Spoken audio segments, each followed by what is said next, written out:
We all know that content is king, but having good audio will keep listeners coming back for more. So today on this episode, I'm going to give you 7 tips on how you, as an independent podcaster, can create amazing sounding audio.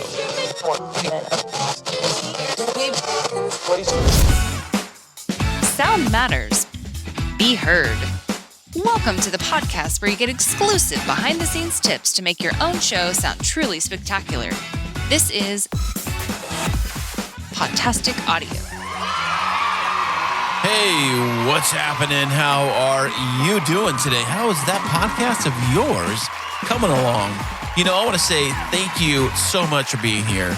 I am Chris, and I am from the original Chris and Christine Show podcast. You can find out every single thing about that show on my little website, which I put together all by myself. You can check that out at chrisandchristineshow.com. Link to it, like always, in the show notes of this episode and every episode.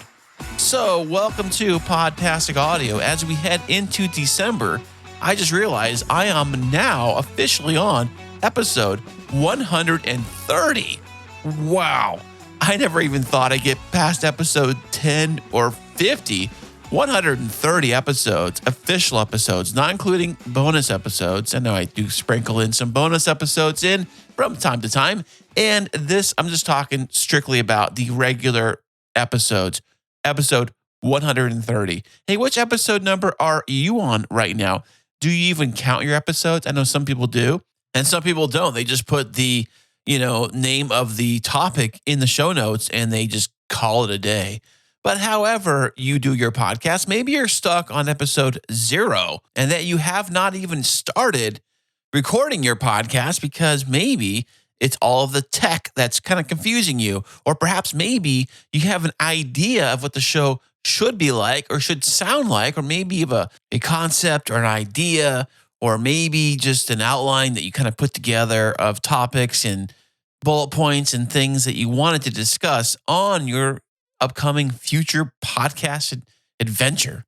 Now, however you create your podcast, however you physically record it, how you physically promote it, how you do your own show, you keep on doing whatever you want to do. It's your show. You are the captain of your podcast ship. So if you have found a way to create an amazing podcast that you are satisfied with and that your audience is happy listening to, obviously, through either feedback or downloads or potentially both, then keep on keeping on. It's your amazing podcast. And I want to say congratulations if you have found success through either the fun of it all or through actual, downloads and potentially having sponsorships or ads, or maybe you're making some money with your podcast and maybe, just maybe someday you actually make it big and you become famous. That would be incredible. And I would say congratulations if you are on that path.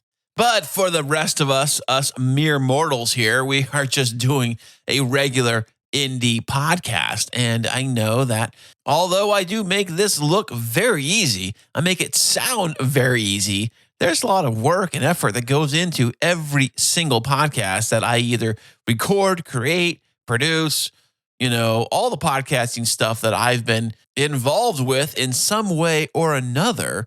I try to focus on delivering good sound quality. Now, it's not always the best.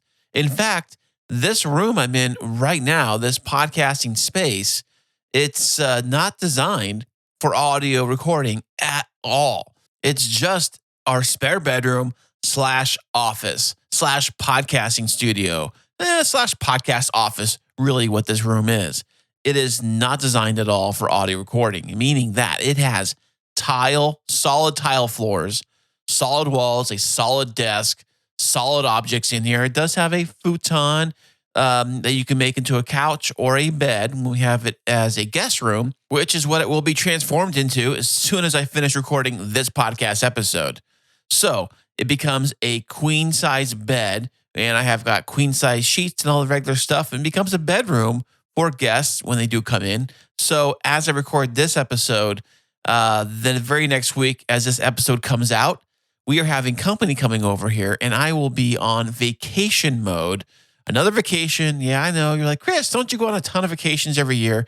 And you'll be right. I go on 4 to 5 vacations every single year. And this happens to be the last vacation of 2023 that I will be taking. So yay for me. But what I'm saying about this room here is that when I do record podcasts in this room, I get to hear the reverb that gets bounced back to the microphone every single time I record a podcast in this room. And there's absolutely nothing I can do about it because this room is the worst place to record an audio podcast. Now, why do I do that? Why do I deal with having reverb on the podcast? Maybe you hear it, maybe you don't hear it. And that's kind of the thing, is that that's one sacrifice that I had to come to grips with on designing this podcast space, because this space here has to be shared as a guest bedroom and as an office. I can't just put all kinds of carpeting and tile panels and all kinds of foam and stuff all over the walls in this room. I cannot blanket out and make it like a full-on sound booth. I just can't do that because it has to be a shared space. Maybe you're in a situation like that too. So when I do hear the podcast that I do record, right here, like I'm doing right now, and I play it back, obviously, I do hear a slight reverb, which is a slight echo sound on my vocal tracks. Now, I do what I can to kind of enhance that and fix it, basically, but it's just one of those things where I just have to be okay with it being the way it is. And I know that when I play my podcast episodes back in my work truck, I don't hear it. When I play the podcast back on my iPhone, I don't hear it. When I play it back on just my laptop speakers by themselves, I don't hear it. When I play it back on the actual external speakers that I have set up for the external sound system that goes with the computer, I don't hear it. I really only hear it when I'm listening to it back with my studio quality headphones like I am right now. But it's one of those things where I was like, yeah, it kind of sucks to have it on the track, but most people don't hear it. I don't really hear it. So it's just one of those things where I had to be okay with it. So when it comes to creating an audio podcast like we are doing right now, sound quality is really, really important. You want to capture really good audio, you want to record really good audio, and eventually you want to produce really good audio for your podcast audience to enjoy and to consume.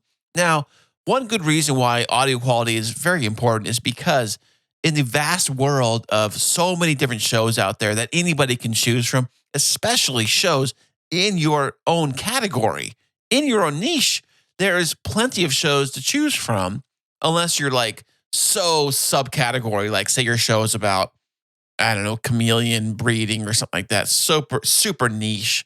How many other shows really are doing that? Really think about it. But most shows have different other shows that are pretty much doing the same type of stuff.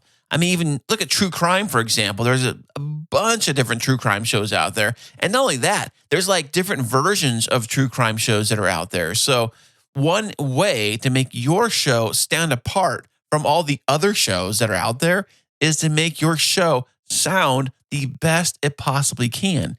The audience is going to pick the show that sounds the best. Content is king. Yes, I do agree with that. Good content will bring them in, but good audio will keep them coming back. So as an indie podcaster, how do we get amazing audio quality for our audio podcast? Today, I've got 7 tips on how you, as an indie podcaster, can get amazing audio for your audio podcast.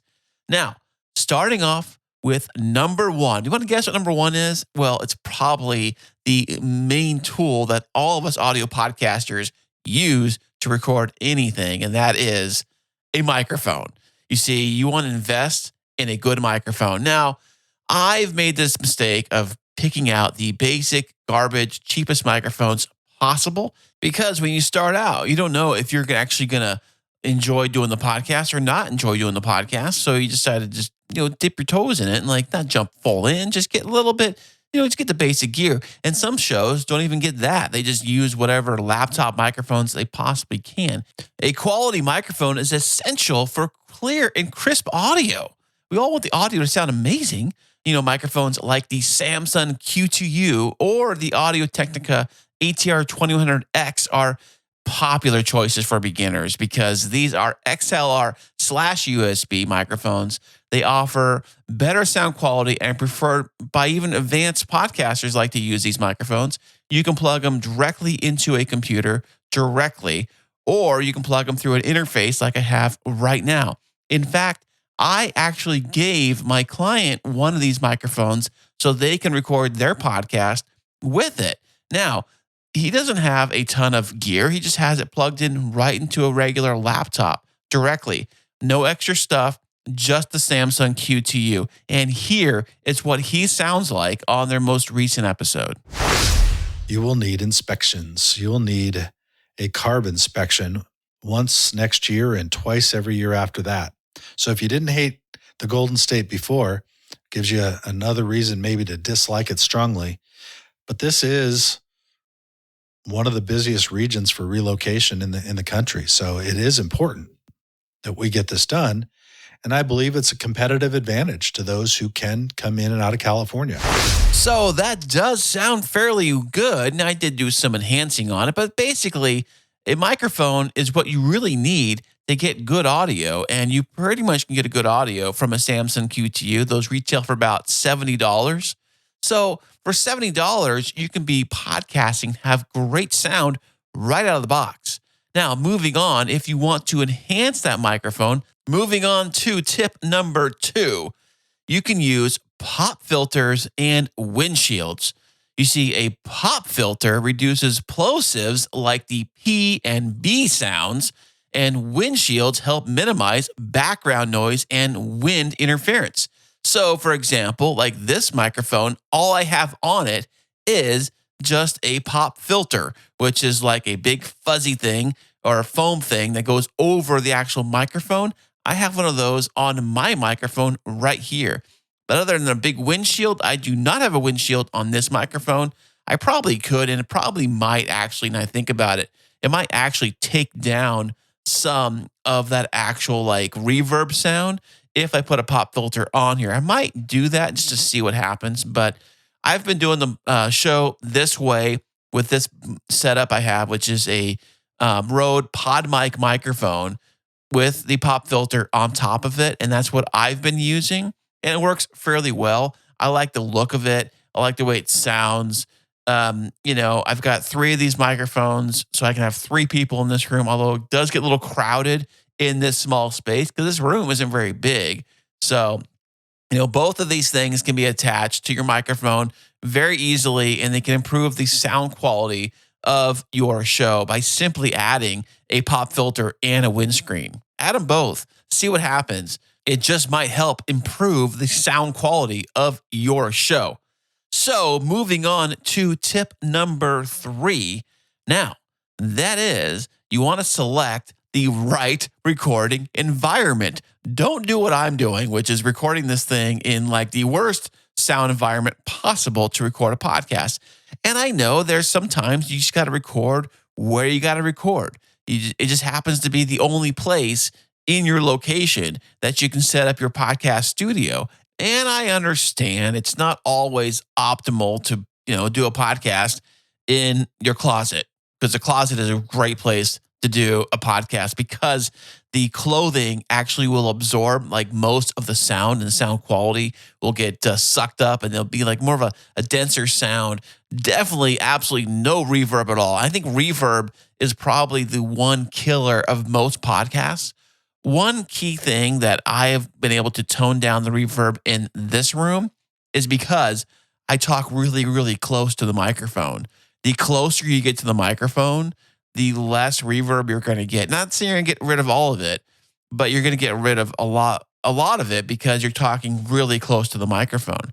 You see, you want to choose a quiet and controlled environment for recording, meaning, obviously you don't want to have the window open and next to a busy street with cars going by honking horns. You would not try to record an audio podcast in the middle of Times Square in New York City. Would you do that? Absolutely not. You want to try to avoid all spaces that have background noise or echo, like this room here, and consider maybe using blankets or pillows or acoustic panels to dampen sound reflections, or AKA the reverb echo sound that you hear. Basically what it is that the audio will leave your mouth, bounce off something solid like the floor, the tile, the room, kind of that echo sound when you go into a big empty room and you say, hello, hello. And then like the echo kind of bounces a little bit like a big cave, kind of like that. You want to try to avoid recording in places like that. So moving on to tip number 4. Now, this was a big one. When it comes to your microphone, you really have to position your microphone correctly.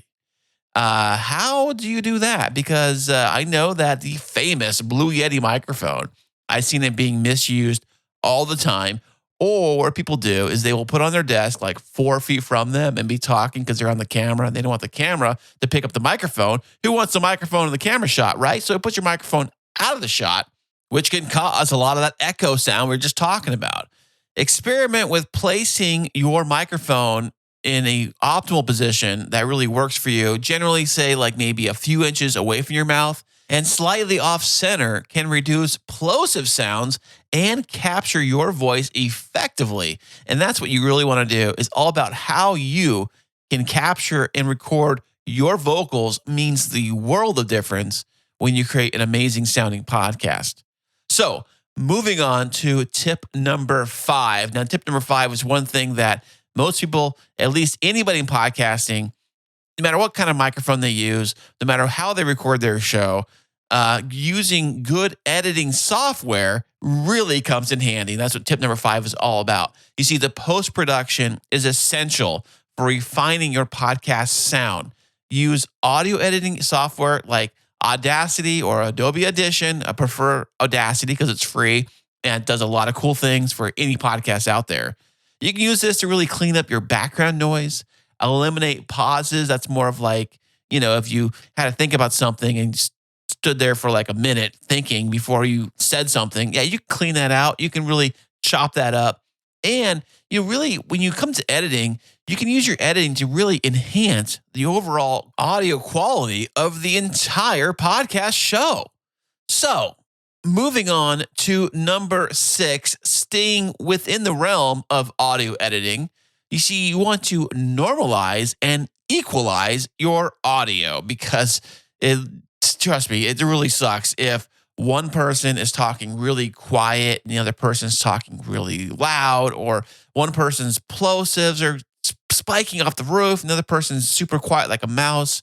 Normalize your volume to ensure that consistent levels are throughout your podcast, because you don't want a commercial to come in. Let's say you do commercials that are even, inserted automatically for you, and they already are recorded and done at the normal volume level, but you record and release your own show at a lower volume level. So when the audience plays it back, they will think that your commercials that are playing are much, much louder than your actual, your show is. It's actually the other way around. You're recording your show too low. You need to bring it up so everything is equal. And if you need help figuring out what the normal volume level is for a podcast, it should be minus 16 LUFS for mono and minus 19 LUFS for stereo. So in Audacity, under the loudness normalization feature, you go in there, you can set it right there to minus 16, minus whatever you want. And that's what I do. And that's one way you can make the volume all sound like the correct volume level when everything has been said and done. But you additionally can use equalization to balance the frequencies, make your voice more clear or natural, paying attention to bass and treble. And when I have the real-time effects built into Audacity, and there's a pack I got for free. It's under the Muse, I believe it was. I said this in a previous episode, but under the Muse audio pack, there was all kinds of tools and features and all kinds of things to really enhance your audio. And I use that on every single episode, every recording for the most part. Now that I think about it, I don't release anything out there, anything I record for a podcast or for any kind of like audio work at all. I run it all through these features that I have built right into Audacity. I do some EQ and I do some leveling and I do some loudness adjustments on everything I release before I send it out. I don't think I've ever like just recorded something directly into the microphone through the Rodecaster. Now, I know the Rodecaster does a fantastic job on, EQ and stuff. It's got stuff built into this thing, a lot of effects built right into the Rodecaster. It sounds great right out of the box. I mean, you literally can record directly onto the thing and ship it right out as a podcast without doing any kind of EQ leveling at all. It'll sound great, but I want to take it to the next level. So that's why, even though I do send it through the Rodecaster, I still run all the EQ effects on the audio because I just want it to sound the best I possibly can. I want to deliver the best sounding podcast I possibly can. And they make it so simple. And with this MacBook computer, everything runs really fast. So when I do these effects on there, it doesn't take that long. It takes a little longer to process the file, but it's not all day. And I really can make an amazing sounding podcast by using a little like EQ on your audio. So the very last tip I have, tip number 7, when it comes to creating amazing sounding podcast, we are staying within the editing space, and that is to employ noise reduction techniques. Now, if you've been playing around with Audacity like I have for so many years, you realize there is a noise reduction feature built right into there, and I use it all the time, although it does change the audio a little bit. Noise reduction is fantastic if you have a hum or a buzz or anything that's constantly like you definitely hear it. Like if you had a fan going on in the background or something along that kind of low, it's really good for getting like low, quiet kind of like noise off the recording. It definitely does a very good job with that. So using these noise reduction tools in your audio editing software will eliminate background noise and hum.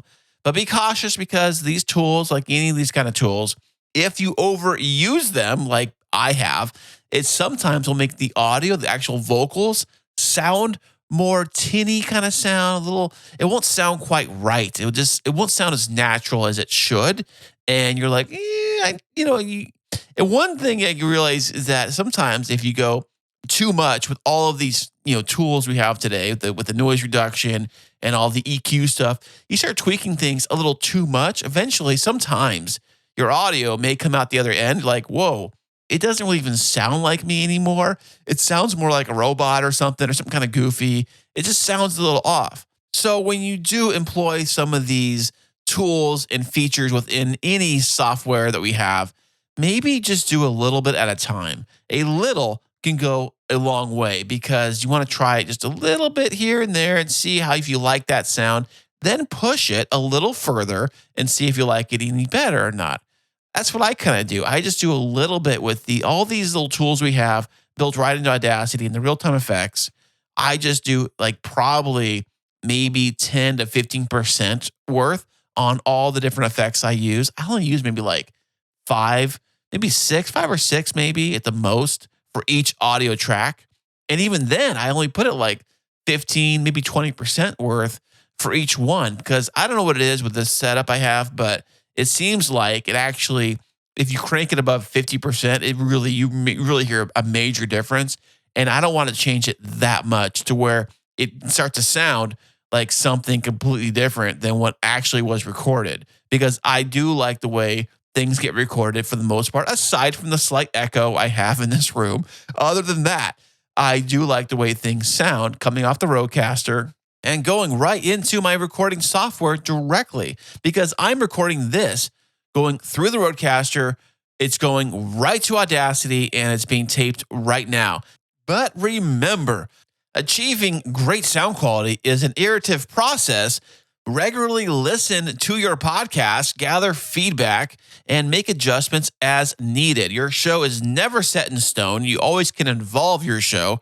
And you can ask your friends, hey, did you like it? What you didn't like about it? What maybe I can work on this or work on that.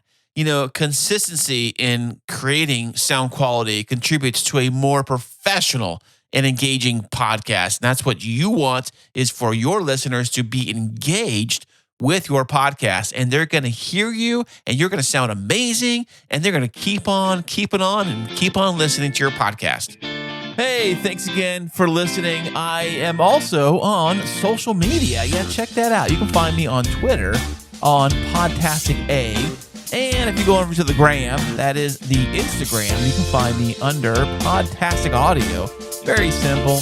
Give me a follow, give me a like, and yeah. So I will catch you on the next episode.